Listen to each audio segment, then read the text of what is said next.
And then there was a fire, the tabernacle. So that's after the fire. And that's a view of the interior. And then that's the second tabernacle damaged in World War II bombing.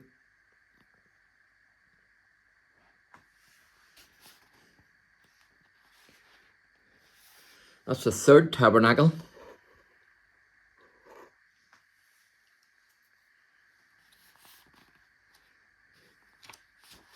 There's a good one there at his writing desk. With a feather, you can see he uses a feather there, no pen.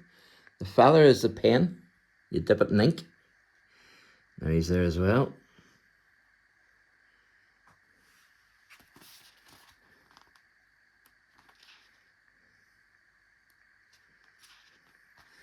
Of course, that was his magazine. He was well known for that. The Sword and the Trowel.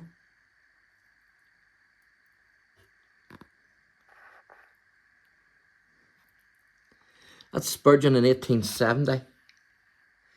100 years before I was born. I was born in 1970.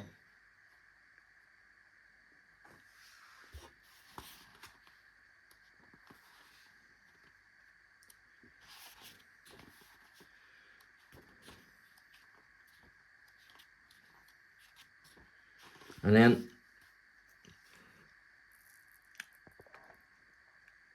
that's the trustees and head master of the orphanage. You can see Spurgeon there in the middle.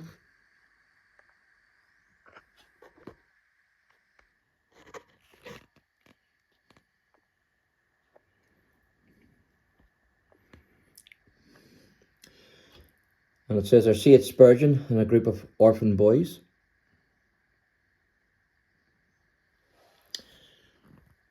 And that's the deacons.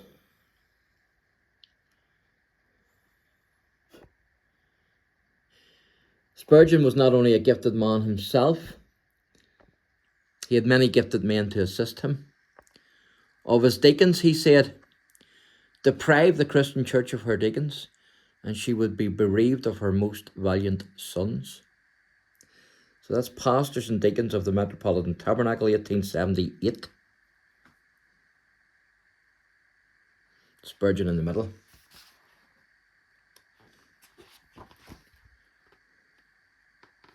There's Spurgeon and his deacons in 1856.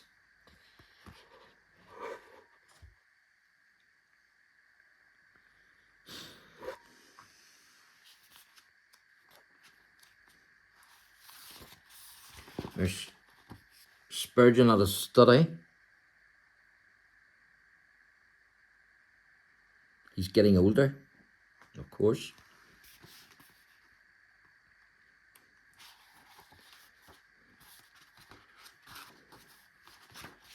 And there's Spurgeon and his private secretary in the study of Westwood.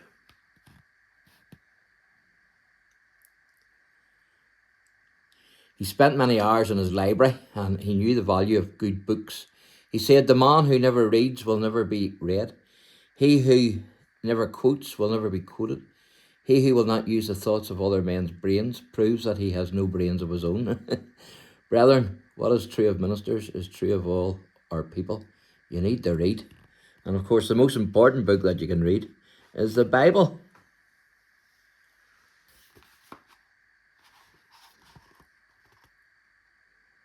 That's from Spurgeon's study Bible.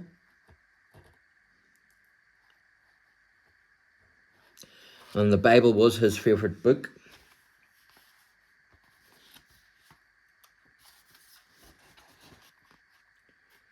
So there's the library and the study. Top one's the library. Spurgeon's library. And the bottom one is the study.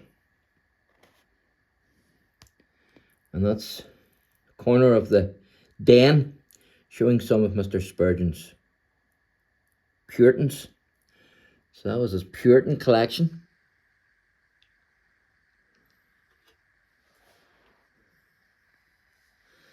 Of course, I have my own Puritan collection. Same as I have my Spurgeon's collection. And that's J.C. Ryle. You'll be familiar with J.C. Ryle, the first Bishop of Liverpool, 1816 to 1900. I've actually been in his church. And Charles Hodge, 1797 to 1878. Bible students will be familiar with him as well. And of course, we've all heard of George Muller, the Brethren, 1805 to 1898. He had the orphanages. And of course, he had no food for his starving kids. And as he prayed for the Lord to meet the need, churns of milk came in one door and baskets of bread came in the other. Amazing. He was a man of faith, there's no doubt about it. That's Hudson Taylor, 1832, 1905, to the first missionary to China, I think he was, or at least he was a missionary to China anyway. Adoniram Judson, 1788 to 1850. I have heard of him and watched a program on him, but I can't remember where he ministered. And this, of course, is John Bunyan, The Pilgrim's Progress. His book, of course, read by many teenagers and children, as well as adults.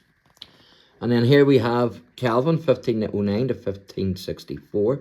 Luther, 1483 to 1546. Knox, 1513 to 1572. And that's Fletcher, 1729 to 1785. And then Wesley, 1703 to 1791. John Wesley. As is George Whitefield, of course, 1714 to 1770, who was another Methodist. Only unlike Wesley, who was an Arminian, George Whitefield was a Calvinist.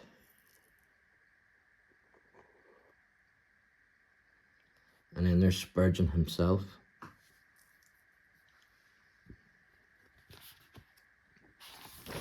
So just a few portraits left, really, of Spurgeon to show you.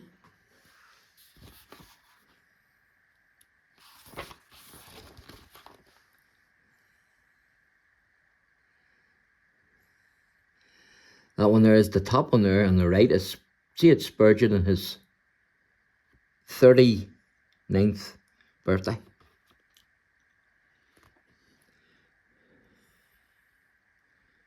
And then the top one on the left there is a photo of C.H. Spurgeon during his visit to Ireland. And of course, he preached in the Botanic Gardens, so he did, in Belfast.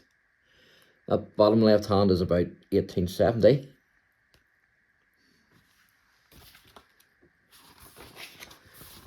There's more. Top left, he's 50 years of age. That's Spurgeon in 1884 at age 50, bottom left. And that's him in 1890.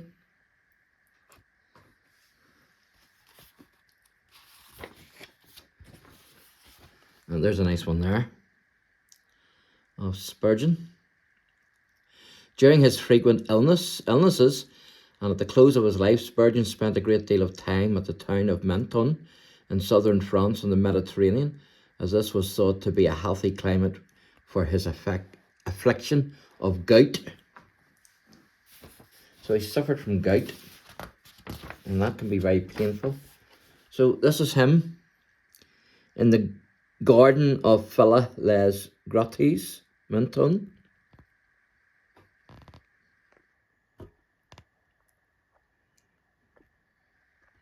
With someone else.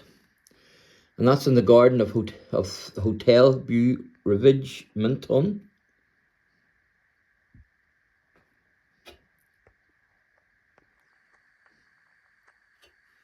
So we're almost finished.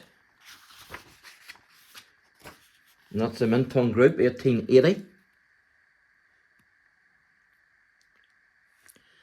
And there's Spurgeon himself with his trusty cane. And then this is the funeral cortege at the Menton railway station.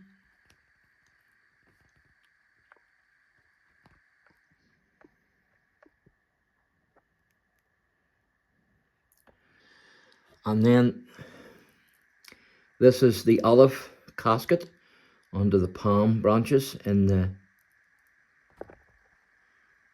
I'm not sure what that says, I can hardly see it. Oh, tabernacle. Tabernacle, that's what it says. So that's his casket. And then that's his grieving widow, Mrs. H Spurgeon.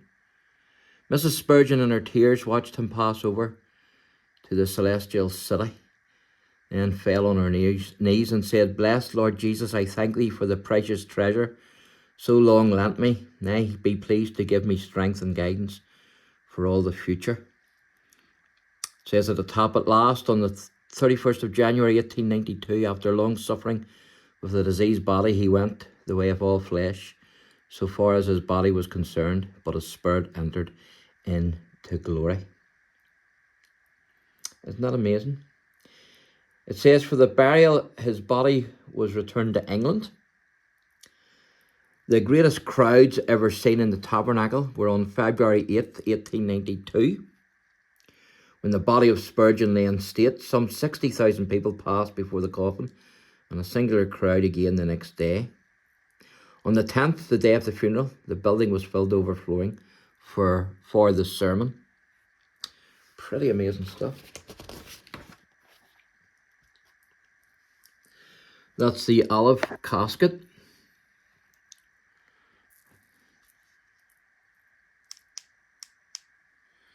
Under the palm branches at the tabernacle.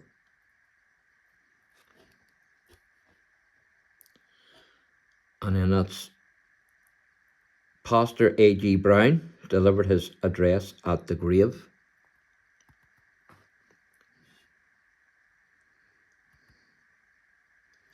As you can see. Archibald Brown was one of those who conducted the funeral services. He had been a student and close friend of Spurgeon, and later became pastor at the tabernacle. He said, "Beloved President, faithful pastor, prince of preachers, brother beloved, dear Spurgeon, we bid thee but farewell, but only for a little while. Good night. Thou shalt rise soon at the first dawn of the resurrection day of the redeemed. Yet is not the good night ours to bid but thine. It is we who linger in the darkness. Thou art in God's own light. Our night too shall soon be past, and with it all our weeping. Then with thine our song shall greet the morning of a day that knows no cloud nor close, for there is no night there."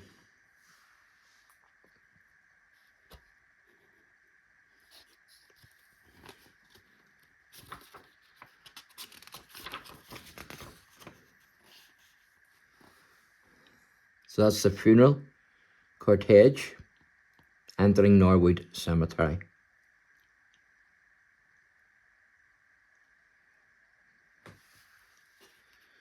The body was taken to Norwood Cemetery, where it was interred on the 11th of February 1892.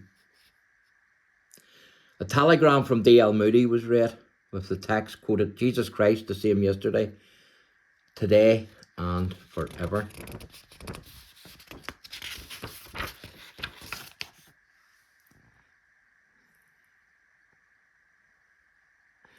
The above portrait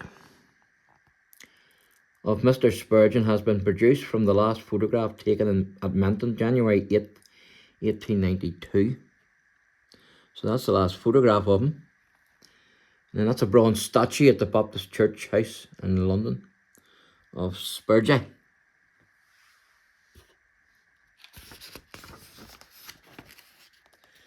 And that's the empty study at Westwood.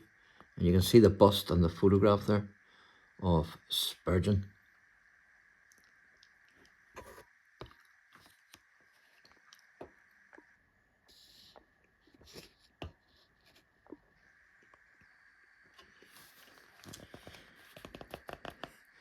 H Spurgeon's last words at the tabernacle: "If ye wear the livery of Christ, you will find him so meek and lowly of heart that you will find rest unto your souls. He is the most magnanimous of captains. There never was his like among the choicest of princes. He is always to be found in the thickest part of the battle, When the wind blows cold, he always takes the bleak side of the hill. The heaviest end of the cross lies ever on his shoulders. If he bids us carry a burden, he carries it also. If there is anything that is gracious, generous, kind, and tender, ye lavish and superabundant in love, you always find it in him. His service is life, peace, joy. Oh, that you would enter on it at once. God help you to enlist under the banner of Jesus Christ. And that's H Spurgeon's last words at the Tabernacle, June 7th, 1891.